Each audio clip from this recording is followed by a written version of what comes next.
مساء الخير واهلا بكم مشاهدينا الكرام مع حلقه جديده من سوبر كوره. نبدا الحلقه بفقره سوبر نيوز.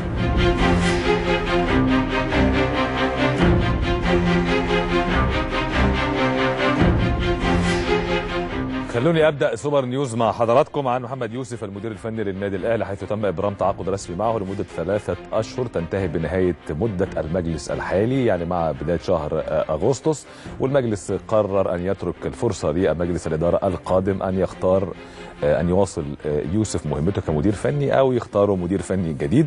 لكن في العقد تم الاتفاق على ان يتحمل محمد يوسف قيمه الضرائب على عقده. تعمل العقد ب 100,000 جنيه في الشهر، بعد ما بنقسم الضرائب 10,000 جنيه، يعني يوسف هيتحصل في ال3 شهور دول على 90,000 جنيه كل شهر.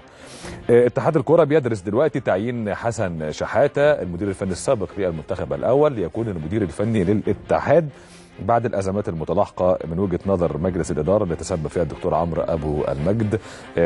احمد سليمان مدرب حراس المرمى هو اللي توسط لدى اتحاد الكوره عن طريق محمود الشامي علشان خاطر يطرح هذه الفكره على مجلس الاداره، وبالفعل محمود الشامي بدا يطرح هذه الفكره ويأكد انه حسن شحاته ربما يكون هو المدير الفني للاتحاد خلال الفتره المقبله، لكنه في انتظار موافقه باقي اعضاء مجلس الاداره على هذا الطرح.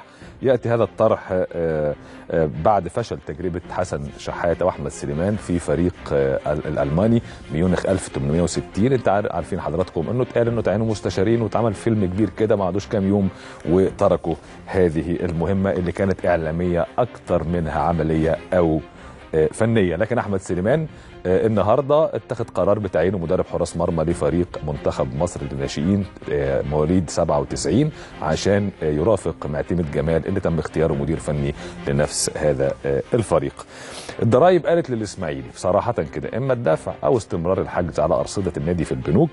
الضرايب مصلحه الضرايب اشترطت 1,000,000 جنيه كاش دفعه اولى عشان ترفع الحجز على ارصده النادي الماليه، وعارفين ان في مجهول، هو طبعا مجهول للاعلام لكنه معلوم اكيد لكل الاسماعيلاويه، تقدم ب بلاغ لمصلحه الضرايب انه بيقول اشمعنى المحلات والمتاجر والشركات وحتى الافراد العاديين بيتحجز عليهم في حاله ان عليهم فلوس للضرايب، اما النادي الاسماعيلي ما فيش على راسه ريشه. فتشملت مصلحه الضرايب وراحت حجزت على ارصده النادي الاسماعيلي. محمد بركات في قاعده كده يعني وديه مع زملائه في النادي الاهلي كانوا بيقولوا له ما تعتزلش يا بركات وعايزينك تكمل معانا. اعترف ان هو قادر على العطاء وانه يقدر يدي كمان 2 و3 لكنه وبيتمنى الاستمرار، لكنه مشكلته انه بيرغب في التقدير من جانب اداره النادي. هو حتى الان لم يشعر نفسيا بهذا التقدير من لجنه الكره او من مجلس الاداره الحالي، يعني بيتعاملوا معاه انه لعيب عادي زي ما بيتقال كده في الزمالك صب رحيل، حطينا له رقم.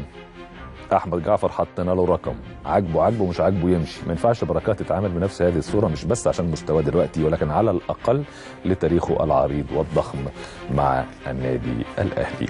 دي كانت اخبارنا في سوبر نيوز. نطلع الان نتابع اهم ما سياتي في حلقه اليوم.